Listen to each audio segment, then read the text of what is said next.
നമസ്കാരം. Miles to സ്മൈൽസിന്റെ മറ്റൊരു വീഡിയോയിലേക്ക് ഏവർക്കും സ്വാഗതം. നിങ്ങൾ ആദ്യമായാണ് ഈ ചാനൽ കാണുന്നതെങ്കിൽ സബ്സ്ക്രൈബ് ചെയ്യാനും ഷെയർ ചെയ്യാനും ഒക്കെ ഓർമ്മിപ്പിക്കുകയാണ്.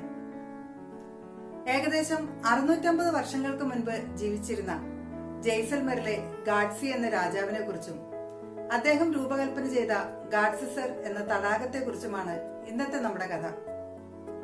ഈ തടാകത്തിനൊരു പ്രത്യേകതയുണ്ട്. ആ പ്രദേശത്ത് വീഴുന്ന മഴവെള്ളം മുഴുവനായും ഒഴുകിയെത്തുന്നത് ഈ തടാകത്തിലാണ്. തടാകം നിറയുന്നതോടെ ഇതിനോട് അനുബന്ധമായി നിർമ്മിച്ചിട്ടുള്ള മറ്റ് 9 തടാകങ്ങളിലേക്ക് ഈ വെള്ളം ഒഴുകിയെത്തുകയാണ്.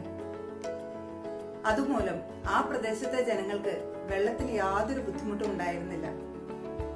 എന്നാൽ കാലങ്ങൾ കടന്നുപോയതോടെ തടാകങ്ങൾക്കിടയിൽ പല കെട്ടിടങ്ങൾ വരികയും കോളനികൾ രൂപപ്പെടുകയും ഒക്കെ ചെയ്തു.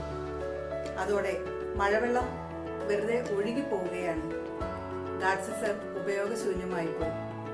പെയ്തു വീഴുന്ന മഴവെള്ളം ഭാവിയിലേക്ക് കരുതി വെക്കുന്ന ഒരു സംരംഭമാണ് മഴവെള്ള സംഭരണം അഥവാ റെയിൻ വാട്ടർ ഹാർവെസ്റ്റിംഗ്.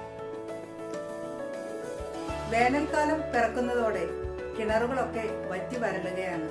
നമ്മുടെ കരഭൂമിക്ക് ചുറ്റിലും വെള്ളമാണെങ്കിലും കുടിക്കാൻ ശുദ്ധജലം കിട്ടാതെ അലയുന്ന ഒട്ടനവധി പേരുണ്ട്. കുടിക്കാൻ ഉപയുക്തമായ വെള്ളം വെറും 3% മാത്രമാണ് എന്നുള്ളതാണ് ഇതിന്റെ കാരണം. കേരളത്തിലെ 44 നദികളിൽ വീഴുന്ന മഴവെള്ളം 24 മണിക്കൂറിനുള്ളിൽ തന്നെ കടലിലേക്ക് ഒഴുകി ഉപയോഗശൂന്യമായി തീരുകയാണ്.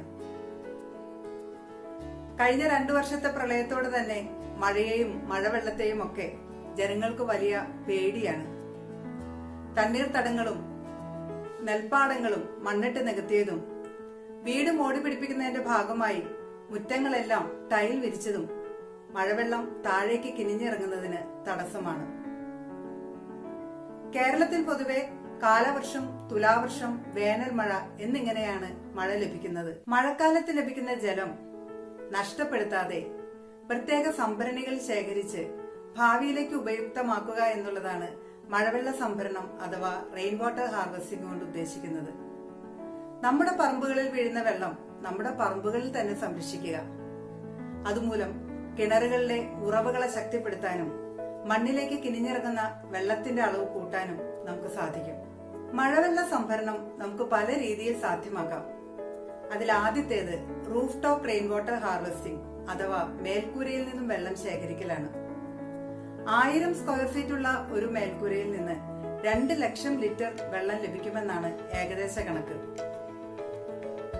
ഫൈബറോ ഫെറോ സിമെന്റോ ഇഷ്ടികയോ ഒക്കെ ഉപയോഗിച്ച് നമുക്ക് ഈ മഴവെള്ള സംഭരണികൾ ഉണ്ടാക്കാം. മേൽക്കൂരയിൽ വീഴുന്ന വെള്ളം പ്രത്യേകം പൈപ്പുകൾ ഉപയോഗിച്ച് ഈ സംഭരണികളിലേക്ക് എത്തിക്കാം. ഏറെ എളുപ്പത്തിൽ മഴവെള്ളം ശേഖരിക്കാനുള്ള മറ്റൊരു രീതിയാണ് റെയിൻ പിറ്റ് അഥവാ മഴക്കുഴികൾ എന്നുള്ളത്. 1 സെന്റ് സ്ഥലത്ത് ഏകദേശം 1 ലക്ഷം ലിറ്റർ വെള്ളം വീഴുന്നു എന്നാണ് കണക്ക്.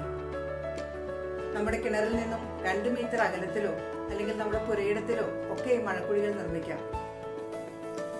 ടൈല് വിരിച്ച മുറ്റമാണെങ്കിൽ കൂടി അതിനിടയിൽ മഴക്കുഴികൾ നിർമ്മിച്ച് അയൺ ബാറുകൾ ഇട്ടാൽ നമുക്കവിടെ വെള്ളം ശേഖരിക്കാൻ സാധിക്കും.